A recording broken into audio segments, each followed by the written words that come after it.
नेपाल में कुछ ऐसा हुआ है जिसके बाद लोग कह रहे हैं ओफो बालेन शाह, आप भी चीन की गोदी में जाके बैठ गए क्या? अब ये बातें क्यों हो रही? आइए सीधे खबर पे आते हैं। देखिए, major setback in Kathmandu, Tibet studies seminar called off. समझ गया? तिब्बत स्टडीज सेमिनार हो रहा था और इतना बड़ा सेमिनार था, 39 देशों के 700 से ज्यादा प्रतिनिधि आने वाले थे। तिब्बत, आप ये मत सोचिएगा लिमिटेड कल्चर है, पूरी दुनिया में फैले हुए हैं तिब्बती। और चीन क्या है? तिब्बत पर अवैध कब्जा करके बैठा है। विस्तारवाद का विलेन कहते हैं ना चीन को। तिब्बत पर अवैध कब्जा करके बैठा है। अब नेपाल में इससे पहले थी कम्युनिस्ट सरकारें, तो कम्युनिस्ट कम्युनिस्ट वाला टाका भिड़ जाता था, तो ये तो ऐसे वैसे कॉन्फ्रेंस रद्द करवा देता था। बालियन शाह कम्युनिस्ट सरकार का गणतांत्रिक तरीके से दमन करके आए। ओली को उन्हीं की सीट पे हरा के आए। तो चीन को लगा यार, अच्छा, मधेशी कम्युनिटी के पहले पीएम है नेपाल के इतिहास में बालेन शाह। चीन को लगा यार इनको टैकल करना मुश्किल है, पर बालेन शाह इतने मोर्चों पर घिरे हैं। मैं ये नहीं कहता उनकी मंशा, उनकी नीयत गड़बड़ है, पर वो बहुत से मोर्चों पर घिर गए। और अभी जब मैं आपसे बात कर रहा हूं, बीते 7 दिनों में नेपाल भयंकर कम्युनल क्लैश में इन्वॉल्व हुआ। भयंकर कम्युनल क्लैश, और जिसके पीड़ित मुस्लिम आबादी थी। इतना जब उथल पुथल हो मुल्क में और चीन लगातार प्रेशर डाले कि भाई ये कॉन्फ्रेंस मत होने दे यार, बड़ी फजीयत हो जाएगी, तिब्बती आएंगे, वर्ल्ड मीडिया आएगा और सब चीन को धोएंगे, सब जिनपिंग को धोएंगे, बड़ी फजीयत हो जाएगी। और अगर आपको यकीन नहीं है, आइए नेपाल के ही अखबारों से मैं आपको इस खबर को बताता हूं। देखिए, मोटा मोटी ये है, पहले मोटा मोटी खबर जान लीजिए।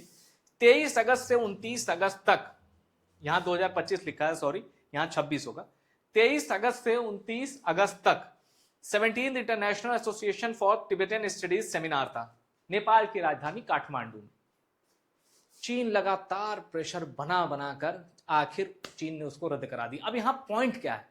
पॉइंट यह है कि बालियन शाह ने पहले खुद नेपाल की जो सिक्योरिटी एजेंसीज थी उनको कहा था कि यार ये हम करवा तो रहे हैं, देख लेना कोई विवाद ना हो, किसी तरह का उत्पात ना हो।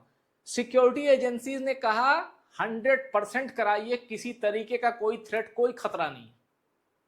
उसके बाद भी ये कैंसिल हो गया। यही है खबर। देखिए, नेपाल न्यूज, मैं आपको नेपाली न्यूज, नेपाली अखबार, नेपाली डिजिटल वेंचर, उनके हवाले से बताऊंगा। International Tibetan studies conference in Kathmandu cancelled over geopolitical concern.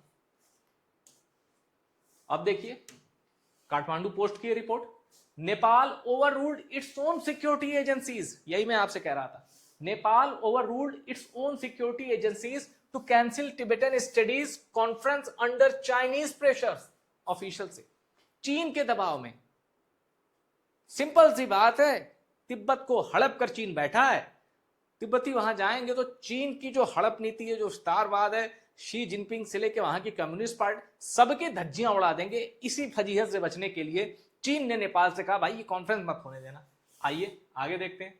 ये देखिए, यहां देखिए, with security vetting, the government chief secretary personally ordered Kathmandu university to shut it down.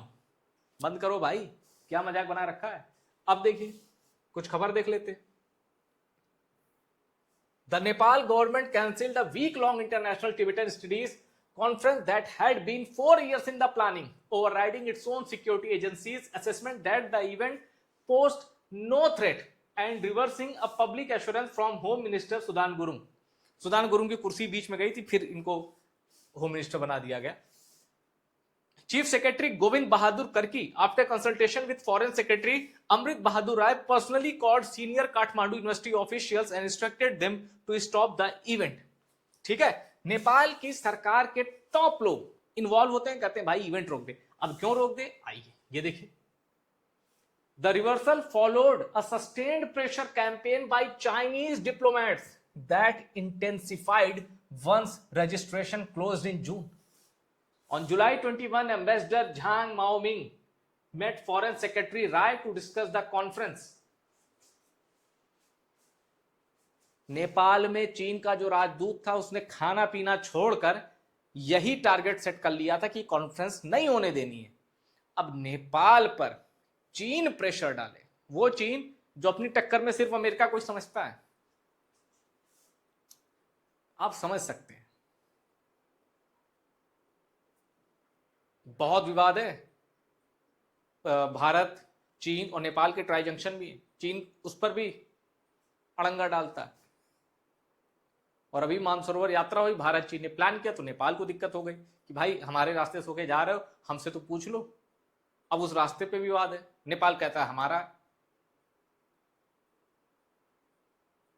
बीच में एक ऐसा बयान दे दिया था बालेन शाह ने, बड़ी आलोचना हुई।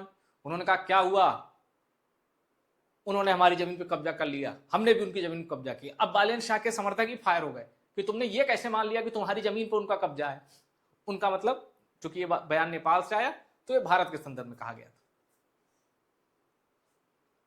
अब बालेन शाह और मुसीबत मोड़ लेने वाले मूड में नहीं है, फंसे हुए हैं, उनकी विवशता है, लेकिन उनके अंदर चीन से टकराने का सामर्थ्य नहीं है। यह फैसला यही दिखाता है। मुमकिन है कि बालेन शाह की जगह कोई भी होता, 99.9% यही करता, क्योंकि जब आप सांप्रदायिक दंगों का आपके ऊपर कलंक हो,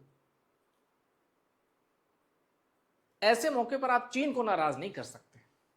और बालेन शाह के खिलाफ आप ये मत समझिए जेनजी आंदोलनकारियों के फेवरेट हैं तो उनके खिलाफ पूरे नेपाल में सब ठीक है। बहुत तेजी से असंतोष बढ़ रहा है।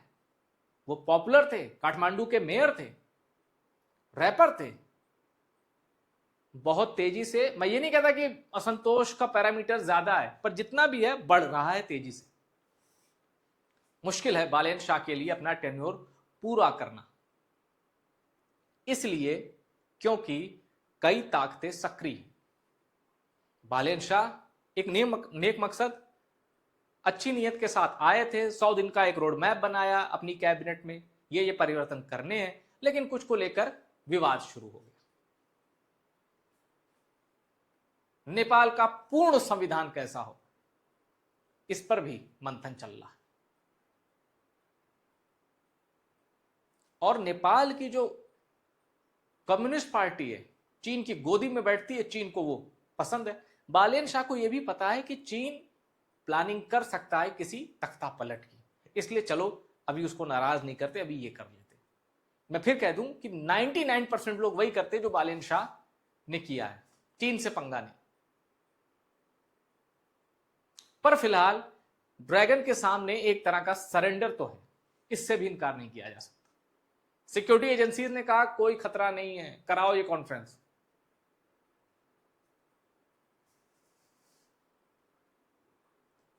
जब सारे पत्ते खुले हों तब चीन से भिड़ सकते हैं। अभी तो बालेन शाह मुश्किल है ना उनके सामने। कई जिलों में कर्फ्यू था, कई जिलों में कई दिनों तक उत्पात मचा, धार्मिक स्थलों को निशाना बनाया गया।